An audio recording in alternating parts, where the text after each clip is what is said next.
video has a language just like any other art form has a language. If it's ballistic, it's all distance to target, twist rate, how many yards, center fire, tight groupings. If it's chess, it's queen's pawn, bishop, diagonal, e6, center square, moving to the end game.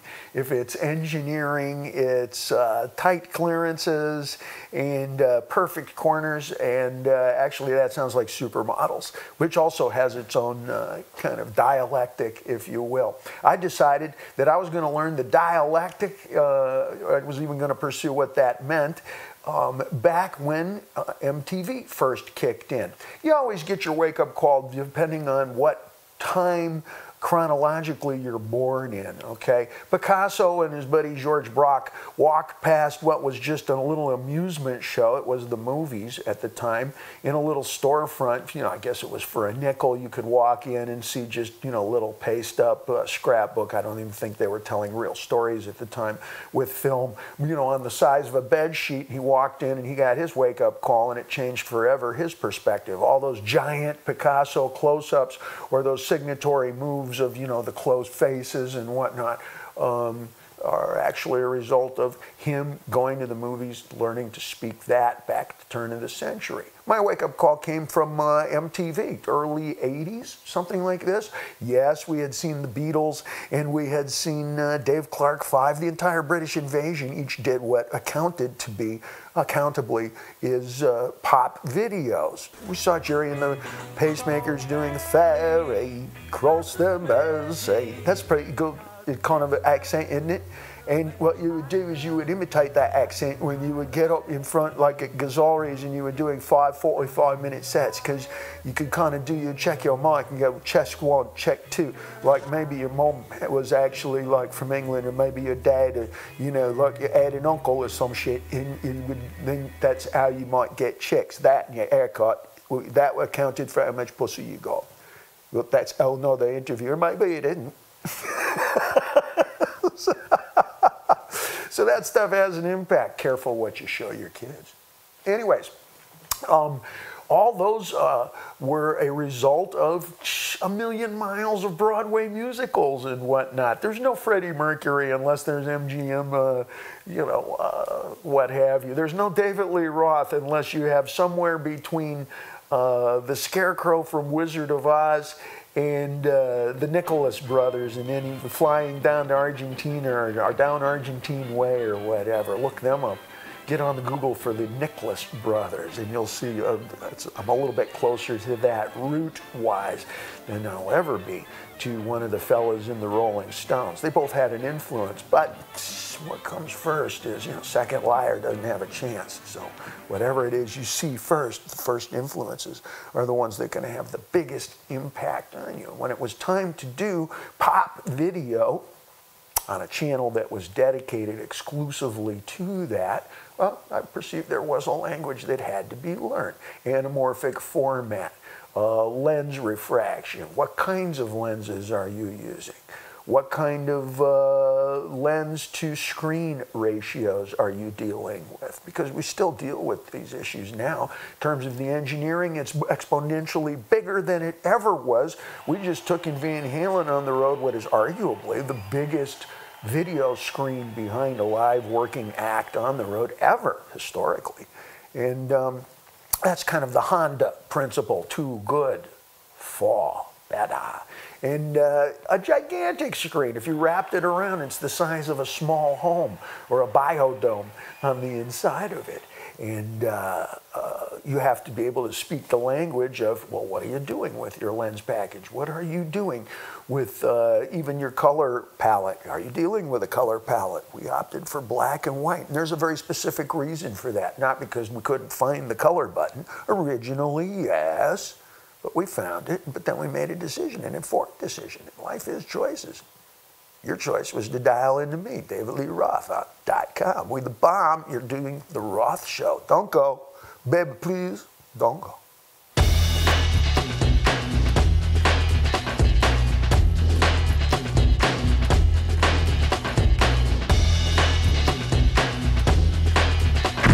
What's unique about about internet transmission is there is no censorship. Anytime you tune into a regular radio station or a television station or go to the movie theater, you're dealing with censorship. Anytime you put on court TV, you're dealing with, oh my goodness, we all know what the F word is. We got to figure out what the S word is, what the D word is, what the N word is. To me, the N word is, no, I don't wanna. That's profanity, baby. No, I can't. That is definitely profane. What about the C word? Because you can get caught up in a lot of trouble here, because C word sounds like 3 insults for the price of 1 to me. And if you use any one of those 3 frequently, you probably misspell it and start it with a K. In fact, the worst C word I can think of is censorship. Let it all hang out. Let it all hang out. Let it all hang out. Let it all hang out. Shooting live is easy. All you do is imitate Woodstock, especially if you do split screen or, you know, the side close-up where I'm not really looking, but I kinda am, but then I'm not. And we all know how to do that. As far as building stories, well, it depends on how much daytime television you watched. If you watched 30-minute episodes of My Mother, the Car, and I Dream of Jeannie, then you know how to build a plot or whatnot. And today it's even perhaps a bit simpler.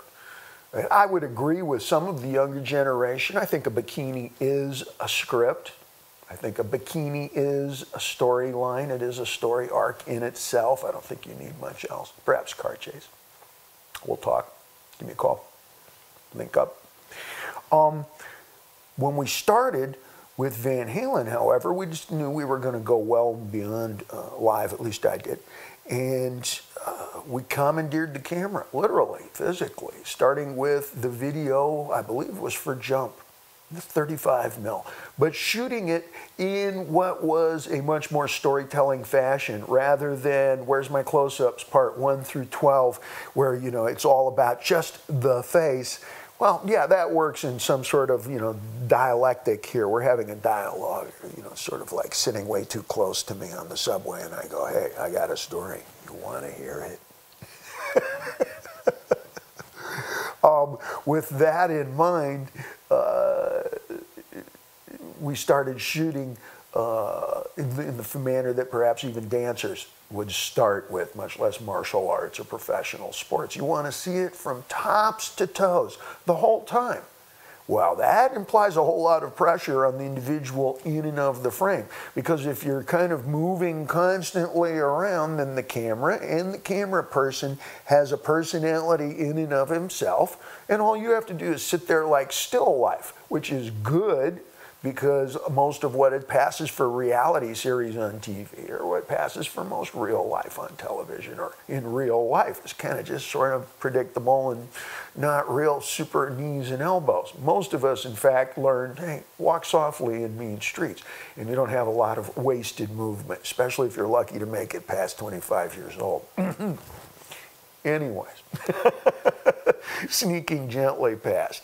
And hang on, it's my agent, Bernie Colin.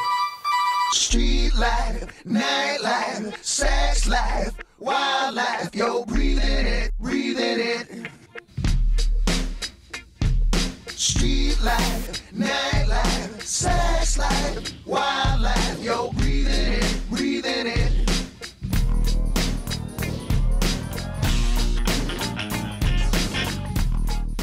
9 times out of 10, when you have a whole lot of camera movement swiveling around behind the individual on a frame, they're introducing themselves into the picture without actually physically being there. It's the way the camera person says, I am here, and this is how I visualize, and this is how I see, and this is the height that I am.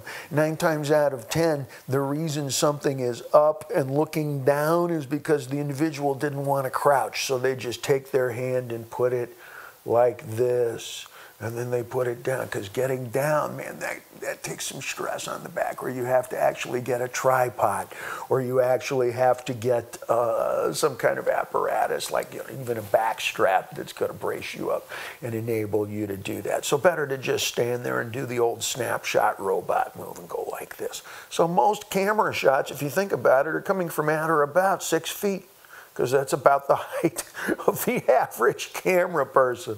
That's the most comfortable for them. So we get to watch the world from the perspective of at or about 6 feet. When in fact, the more interesting is when you get down at people's level at about eyesight or a little bit lower, and you can start to see from the middle in and so forth. And we started using those kinds of angles in Van Halen. It was not an accident. It was not an unconscious maneuver. It comes from classic filmmaking from the days, in fact, History for All the Wrong Reasons, when a lot of your gear was way too heavy for actual fast moves or any kind of impulsive movement. It was just the cameras were huge, the canisters for the film were huge, the generators to power it, the lighting was ultra important in terms of focus, positioning, and aim, and you just couldn't improvise at all. So everything had to be achingly slow and done from what's the most interesting angle, and then create something that's really, really compelling to do in the space of that frame, as opposed to, okay, where's my lighting, where's makeup, where's hair, how about wardrobe, what's my choreographer up to? You got to be able to create and be able to put something into that frame that hopefully is forever and that translates as a kind of a magic, whether you're using your feet or your smile, whether you're using music or your voice, whether it's theater, whether it's dialogue. You have to be able to bring the fire to that frame, and in that respect it's a much more intensive responsibility than if you have an indie pit crew, like 15 people at the side of the Indiana 500 race rushing to your vehicle to help you with your hat, your glasses, with the makeup, and and the doctor fixes the nose and you get it. And what they say in a lot of fashion these days is that high-end fashion photography shoots are nothing more than pictures of haircuts and makeup and clothing. And by the time you add up the budgets for a high fashion Vogue shoot, woo, easily you could spend upwards of $150,000 on those three elements alone before you even introduce the human being, the supermodel. And with that in mind, we go back to what were we trying to achieve? What was I hoping to get up on the screen with Jump? Jump triggered a whole lot of imitations. There are two versions of imitation. They say that imitation is the sincerest form of flattery. I maintain that a defense attorney invented that in a court of law to convince a jury otherwise. I believe, as Dave Mamet quotes it, that imitation is stealing, rather, imitation is the sincerest form of thievery. And we got thieved.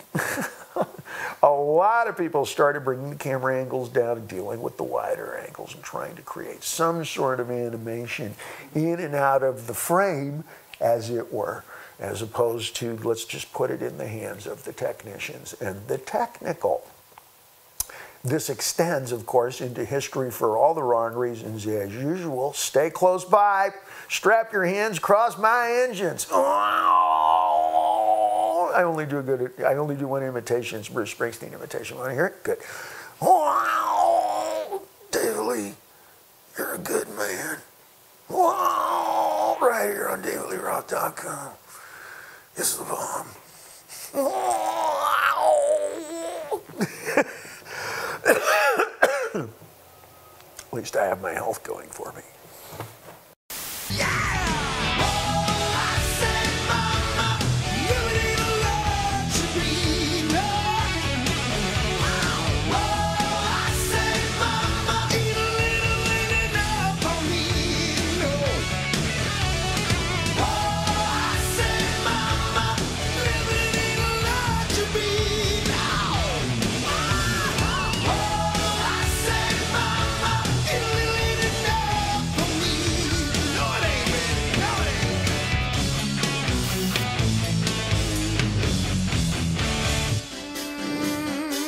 absolutely no, baby.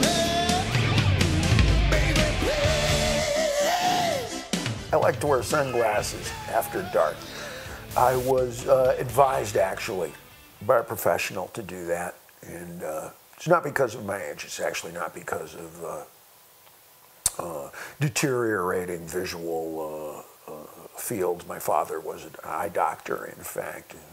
It was advised to me by a hooker from downtown Vancouver who said they made me look young and skinny. And careful what you teach your kids. Careful what you show your kids. This was a long time ago, of course. Not these glasses, these are new. Story. Roth.com. We the bomb. We back, and we're talking about video. Learning the language of video also extends into post. What does post mean? It means after everybody's packed up and gone home and it's time to edit and color correct and relight and re-coordinate virtually everything that you've shot. Comes out of the can and it goes through a whole series of, it's just sort of like that ham sandwich. No, they didn't just butcher old Edna and now it's on a slab of bread with some mustard. It goes through a whole lot of steps. And you have to learn that language, which I did starting back in early 80s. First step that you're going to learn from post is color correction. Today, there are entire companies like FilmLook that handle this. And they take care of it for whether it's a Scorsese, Coppola, or giant-sized production, or whether it's small taters and everything in between. They do it for still shot photography. Everybody who knows Photoshop and all that kind of desk work knows that tuning up the blacks and dialing in your blues and yellows pays off big time in the end work. And that's all post. We call it post. It's, postmodern is probably the closest thing, although none of us are sure what postmodern is. We're sure that we are it. I'll drink to that.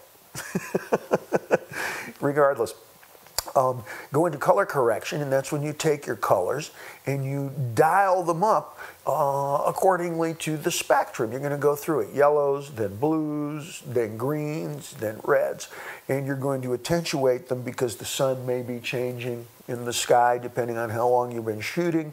Maybe you're shooting day for night. You're trying to fake people out. Maybe you're moving the lighting around. Costume changes, color palettes differentiate, and it requires that you go back and you redo your colors as much as you possibly can. You may want to flatten out the colors and make them into something monochromatic so that they all kind of look the same tone. You put a blue tone or a red or a green tone over everything. You might want to go psychotic, Technicolor 1950s, what have you, where all the lipstick is fire engine red and all the girls are platinum blonde. It's Bye Bye Birdie, and that's a whole different kind of color correction. We've seen movies like Traffic, for example, where the lighting is dialed way hot and it looks like somebody nuked the set. It's all great work, great work. You might want to make it look like 1970s. Some of the grind flicks, some of Tarantino's work was intentionally color corrected to resemble or to reflect what was being done in the 70s, and on and on and on.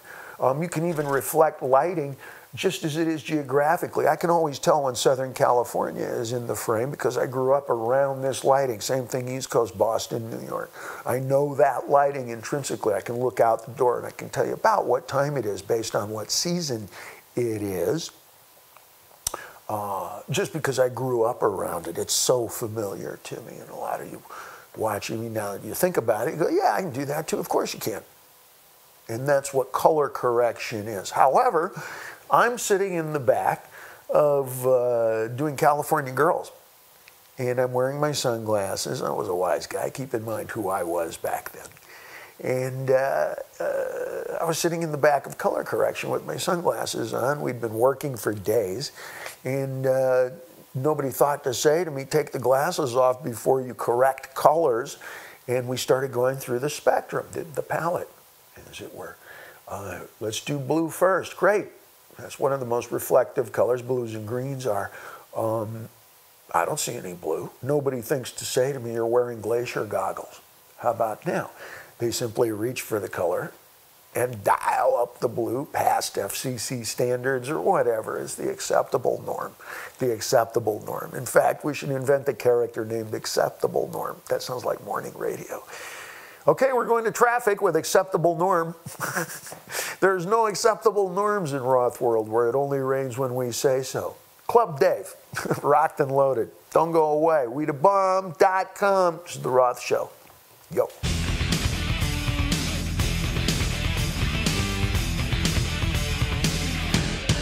Woman, I've been thinking we belong together. My extension is so bad, and there's a richer man, but not better. I am just Bob's diamond. Some say they large dirt. So we cut all the way through the entire color spectrum this way. Reds, yellows, greens, blues. I'm wearing glacier goggles. You know, the ones that have the leather piece on the side of the glasses so that virtually no light gets in. These are designed for 23,000 feet in the Himalayan Khumbu snowfall where the glacier reflects light and its retina burning and cornea blasting and you die of snow blindness and you have to crawl out of the valley, etc. You know. So these glasses prevent that, and they're called Julbo glacier goggles. Julbo, Julbo. They've been around forever. They still are. And they're the most perfect thing for if you're out on the water. I wear them whenever I'm around salt water because they cut out every single other resource of light, which is the exact wrong thing to do when you're color correcting. History for all the wrong reasons. I didn't know that. I thought I looked cool. I thought I looked like an auteur, which sounded French. At all. And I sat in the back of the studio and I said, I don't see this blue. This blue is for Sissi. And the guy would go, I know, motherfucker. And he'd dial the blue all the way up past recognizable standards. I go, et voila! Now I see the blue. And now the red. Where's the red? And we would go through the reds and the yellows and the greens and the entire palette. Nobody thought to say to me, take the goggles off. I mean, it did make me look young and skinny. And, who wants to interfere at that point in time? Especially in, concern of who I was. Who wants to get in the way of any of that back then? And we printed up the video, and I took off for New Guinea with my girlfriend Kelly at the time.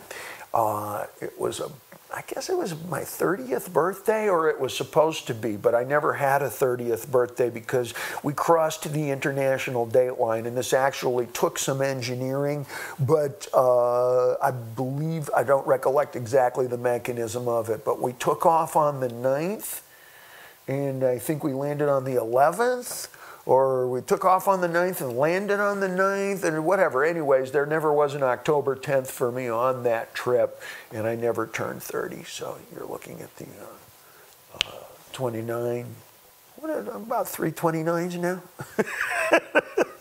2.5 29s or whatever it is, regardless. I took off for New Guinea, about as far away as you can go around the sphere before you're actually coming home again. There is that Zen point on the globe where you're going away, and now you're kind of coming back. That point where you're right before you're coming back is where New Guinea is. And we went camping in the jungle there. I'll tell you about that in another episode. And I disappeared from civilization. Critically speaking, had no idea what was going on with the video. Keeping in mind the state of affairs at MTV at that given time. It had very little to do with One World, One Love. It was more like the Billionaire Boys Club there. It was really out of control and boisterous and loud-noised and high-spirited and a lot of color, and the fellas were running the show. It was more like backstage behind the scenes at a really colorful restaurant with a lot of celebs and a lot of faces, and I'm not supposed to be even saying this, but I was there. That's as far as I can go, Your Honor. Yes, exactly. And they held the final year-end meeting for MTV, whatever, for I think several days until the California Girls video showed up. This came on the heels of Jump. Van Halen had just sold another 12, 15 million records, another 35, 40 million records if you count up all the bootlegs and the counterfeits. On top of it, the unreported sales. And so we were flavor of the week. And they really held on to what for me was, it was vaudeville. It was the Sunshine Guys. It was Hell's A-Poppin'. It was the Marx Brothers meets a little bit of Spider-Man times, I don't know, Dean Martin and the Gold Diggers times Wizard of Oz, and a whole lot of rock and roll thrown in. You can't get past California Girls musically without it being quintessential popular rock and roll of a certain time frame that, actually it's not even a time frame, it's a place. You're at the beach. You're driving, that music comes on, you're somewhere where there's salt water and skimpy bathing costumes. Skimpy bathing costumes, aren't they opening at Coachella? I think they're on right after Stripper Weed. The video debuts on MTV, and there's a hubbub, pre-internet, anything. This is barely fax machines. And the phones are ringing off the hook, and I won a Kodak Cinematography Award. Actually, it was the only prize, trophy, whatever that I got until the Hall of Fame begrudgingly released one.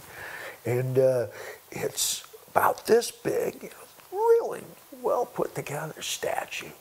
And I wanted to put it in between the handle of my Stingray bicycle. My version of the wild one, yo. Why did I win it? For the color correction.